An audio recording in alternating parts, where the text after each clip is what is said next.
A part of that plan, of course, is to induce the gradual surrender of American sovereignty, piece by piece and step by step, to various international organizations, of which the United Nations is the outstanding but far from the only example.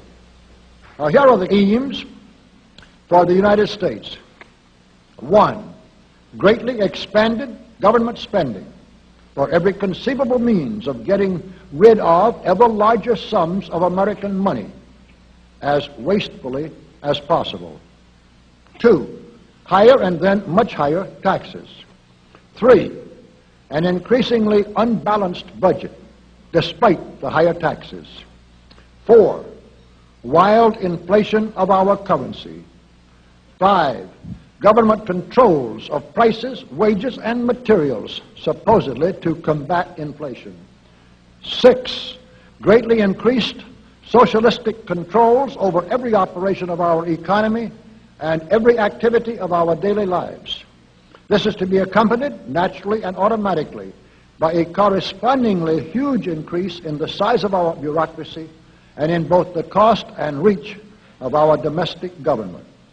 7, far more centralization of power in Washington and the practical elimination of our state lines. There is a many-faceted drive at work to have our state lines eventually mean no more within the nation than our county lines do now within the states. 8, the steady advance of federal aid to and control over our educational system, leading to complete federalization of our public education. 9, a constant hammering into the American consciousness of the horror of modern warfare, the beauties and the absolute necessity of peace. Peace always on communist terms, of course. And 10, the consequent willingness of the American people to allow the steps of appeasement by our government which amount to a piecemeal surrender of the rest of the free world and of the United States itself.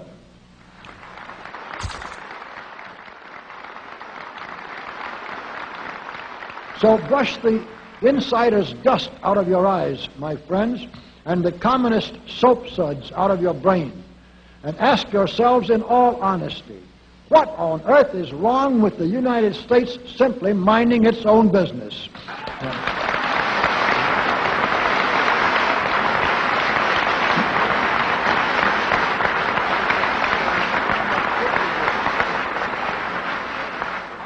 Or with having its foreign policy function primarily for the safety and benefit of the American people.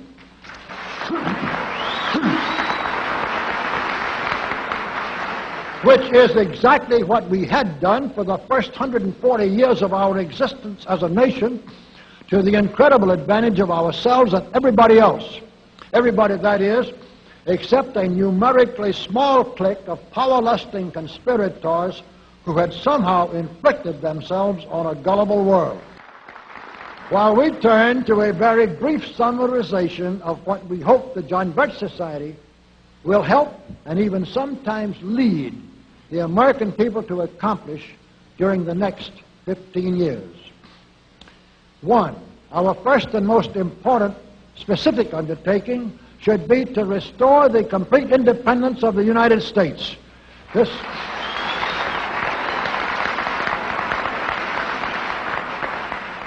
This includes our resolution to get us out of the United Nations and get the United Nations out of the United States.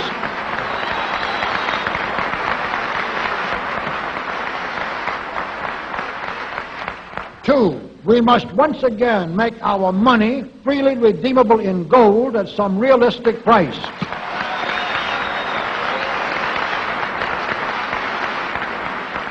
And we must take all practicable legislative steps to prevent a recurrence of the enormous thievery and other subversive crimes that have been perpetrated on the American people through a contrived inflation by every president from Franklin Roosevelt through Richard Nixon. 3,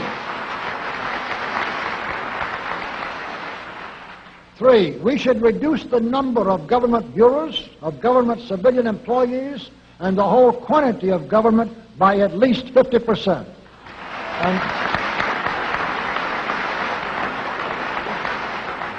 And we should achieve at least this much reduction in proper fashion through gradually convincing a majority of the American people of the wisdom of such a course. 4, we should withdraw all American troops from every spot on earth that is not American soil, except when and where such troops may be required as decided by Congress to protect American lives and property from criminal vandalism.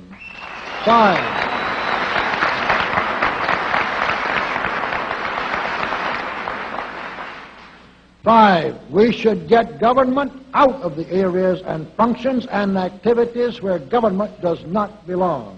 Again, all steps to this end should be taken gradually, but nevertheless just as rapidly as enough of the American people can be persuaded to support such progress. Any such achievement will require a truly massive educational force, but that's exactly what we hope to build during the next 15 years. We could go ahead for at least 100 numbered items, but the John Birch Society will undoubtedly be working on more than that many specific projects, which will be laid out in its bulletins before another 180 months will have rolled around. And all of these projects will fit into the general pattern indicated by the 5 major objectives listed above. So let's really wind up this marathon monologue with one final thought. None of us can guarantee anything about what the future will bring. Your speaker knows what a job we have before us to rid our country of the scourge of communism within the next few years, and then to go ahead on our constructive program so well that 15 years from now we shall already be entering an era of far less government, of a much sounder sense of responsibility, and, with God's help, of a better world. But I sincerely believe that it can be done, and this much I know.